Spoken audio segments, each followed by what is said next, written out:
Hi everyone, Alexan here from ANavigator. Every week we put together this digest for brand owners, e-commerce teams, and marketers working with Amazon.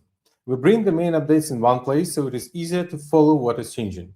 This week we have 9 updates. We are covering a possible new points-based promotion type, multi-touch attribution now live in sponsored products, Amazon buying ads on ChatGPT, and more.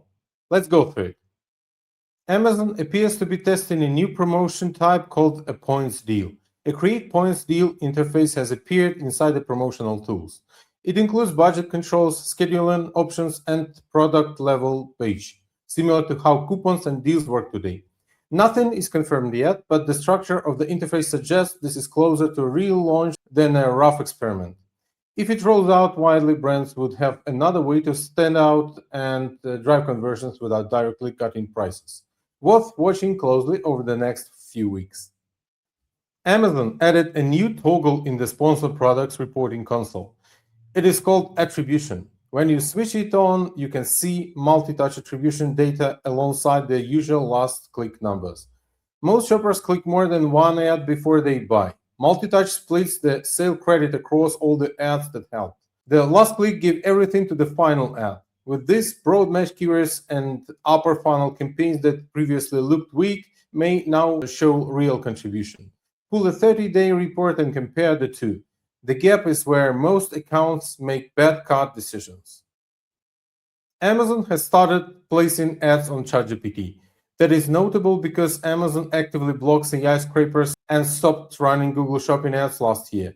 Amazon does not want third-party AI tools aggregating its product, but it will buy ad space on those same platforms to bring shoppers directly to Amazon. OpenAI tried an instant checkout feature, it didn't work. They shifted to building an ads business instead. Amazon and other retailers are not interested in being aggregated. They are interested in owning the destination. This is a media buy, not a partnership. Amazon gives its own brand listings, pages, features, and badges that third-party sellers cannot get. That has been happening for a while. UK regulators already required Amazon to change how it handled the buy box a few years ago. Now there is a new UK law that gives regulators much more direct power to go after this kind of unfair advantage. And separately, a huge class action lawsuit from hundreds of thousands of third-party sellers targeting Amazon's platform practices was approved last year. If you sell in a category where Amazon pushes its own products, competing on margins is really hard. Building some traffic from outside Amazon is a smart move right now. Amazon has started sending invitations to vendors enrolled in its AVS program for a new analytics platform called Insight Hub. It has 6 dashboards covering business performance, deal performance, operational performance, inventory cover, category benchmarking, and peer comparison. The peer performance dashboard is interesting. It lets you compare revenue, ad spend, glance views, and conversion against other AVS vendors. Previously, that kind of data was only available through direct contact with an internal Amazon team. Right now, it is US only. Regional rollout is expected later. If you are AVS enrolled, check your inbox. Starting July 13th, Amazon is adding more launch benefits for new FBA products. Fee credits, free storage, free returns, and Vine support are all part of the updated program. The existing new seller incentives program already offers more than $50,000 in potential benefits. That includes 10% back on the first $50,000 in branded sales and 5% on the next $950,000. There are also credits for Vine, sponsored ads, coupons, and FBA shipping. Most sellers either miss these benefits or do not structure their launch to capture them. Worth reviewing before any new launch.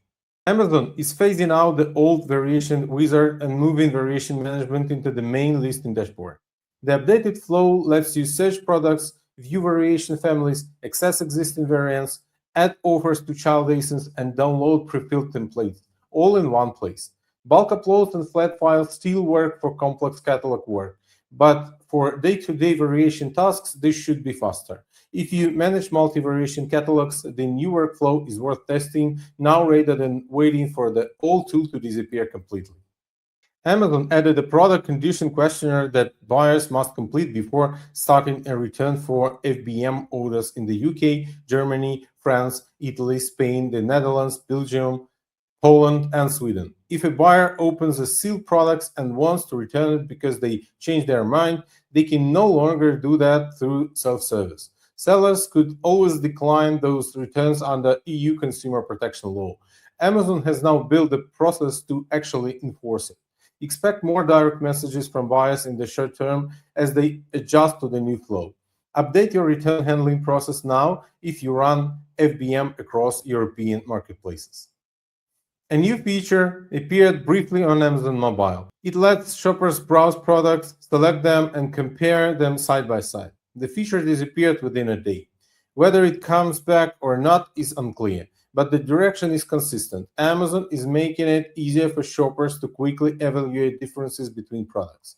Listings that do not clearly answer common buyer questions are at a disadvantage on any comparison surface. Review your listing now against the questions a shopper would ask before making a purchase. That is everything for week 26. If you want this every week, subscribe to the ANavigator Weekly Amazon Digest. And if you want help with how any of these updates affect your account or your Amazon strategy, reach out to us at ANavigator. See you next week.